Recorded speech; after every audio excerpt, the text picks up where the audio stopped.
നോക്കാനുള്ളത് രണ്ടാമത്തെ പാഠഭാഗമാണ്, പലഹാരപ്പൊതി. അപ്പൊ കൂട്ടുകാരെ, നമുക്കിവിടെ നല്ല അടിപൊളി ഒരു ചിത്രം കൊടുത്തിട്ടുണ്ട് അല്ലെ. ഒരു അമ്മ കുഞ്ഞിന് ഭക്ഷണം കൊടുക്കുന്നത് കാണുന്നുണ്ട്. അവിടെ ഒരുപാട് മൃഗങ്ങൾ നിൽക്കുന്നുണ്ട്. കൂടാതെ ഒരുപാട് വടയും മറ്റുമൊക്കെ ആയിട്ട് ഒരുപാട് സാധനങ്ങളും കാണുന്നുണ്ട് അല്ലെ. അപ്പൊ നമുക്കിവിടെ തന്നിട്ടുള്ളത് എന്താണെന്ന് വായിച്ചു നോക്കിയാലോ.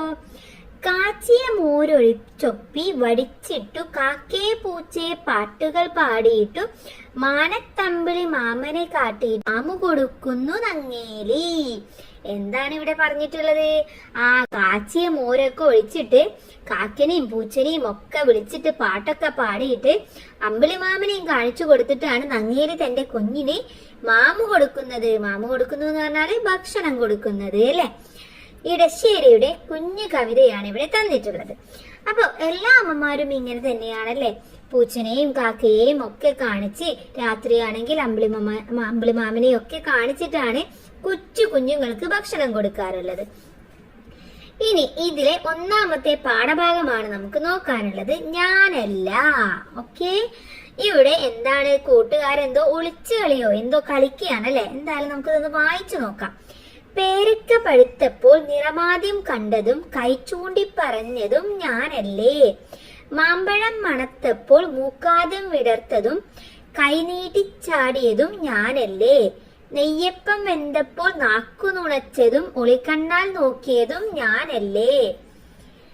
പേരക്ക പറിച്ചതും കറുമുറ തിന്നതും മാമ്പഴം മുറിച്ചതും ഗുളുഗുള തിന്നതും നെയ്യപ്പം കടിച്ചതും കശകശ തിന്നതും ഞാനല്ല, ഞാനല്ല കുഞ്ഞേട്ടൻ. ലളിത ലെനിന്റെ കടൽ എന്ന ഒരു കവിതാഭാഗമാണ് ഇവിടെ തന്നിട്ടുള്ളത്. ഇതിലെ ആശയം എന്താണ്? ഒരു പെൺകുട്ടി തന്റെ സങ്കടം വായനക്കാരോട് പറയുന്ന രീതിയിലാണ് ഈ കവിത രചിച്ചിരിക്കുന്നത്. പേരക്ക പഴുത്തപ്പോൾ ആദ്യം കണ്ടതും കൈചൂണ്ടി പറഞ്ഞതും അവളായിരുന്നു. അതുപോലെ മാമ്പഴം പഴുത്ത മണം വന്നപ്പോൾ അതിന്റെ മണം പിടിച്ച് അത് പറിക്കാനായി ആദ്യം കൈ നീട്ടി ചാടിയതും അവൾ തന്നെയായിരുന്നു. ഇനി വീട്ടിലുണ്ടാക്കിയ നെയ്യപ്പം വെന്തപ്പോൾ അത് കഴിക്കാനായി കൊതിയോടെ ഒളിഞ്ഞു നോക്കിയതും അവളായിരുന്നു. പക്ഷെ ഇതൊന്നും ആദ്യം തിന്നാൻ അവൾക്ക് പറ്റിയില്ല. പേരക്കയും മാമ്പഴവും നെയ്യപ്പവും ഒക്കെ ആദ്യം തിന്നത് ഞാനല്ല എന്ന് തന്റെ കുഞ്ഞേട്ടനോടെന്നും സങ്കടത്തോടെ അവൾ പറയുന്ന ഒരു കവിതയാണ് ഈ കവിത എന്ന് പറയുന്നത്. ഓക്കെ, അപ്പൊ അവൾ എന്താണ്, മാമ്പഴം പഴുത്തപ്പോൾ അത് ചൂണ്ടിയതും അത് പറിക്കാൻ വേണ്ടി ചാടിയതും ഒക്കെ അവളാണ്. അതുപോലെ തന്നെ നെയ്യപ്പം വെന്തപ്പോൾ അത് കഴിക്കാൻ കൊതിയോടെ ഒളിഞ്ഞു നോക്കിയതും അവളായിരുന്നു. പക്ഷെ ആദ്യം തിന്നാൻ അവൾക്ക് പറ്റിയില്ല. പേരക്കയും മാമ്പഴവും നെയ്യപ്പവും ഒക്കെ ആദ്യം തിന്നത് ആരാണ്? കുഞ്ഞേട്ടനാണെന്നാണ് പറയുന്നത്. ഓക്കെ, അപ്പൊ ഇതാണ് നമ്മുടെ കവിതയുടെ ആശയം.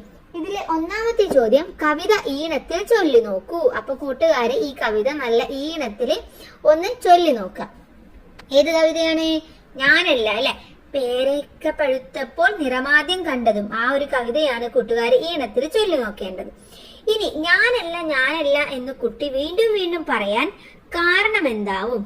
എന്തുകൊണ്ടാണ് കുട്ടി ഇതില് ഞാനല്ല ഞാനല്ല എന്ന് വീണ്ടും വീണ്ടും പറയുന്നത്?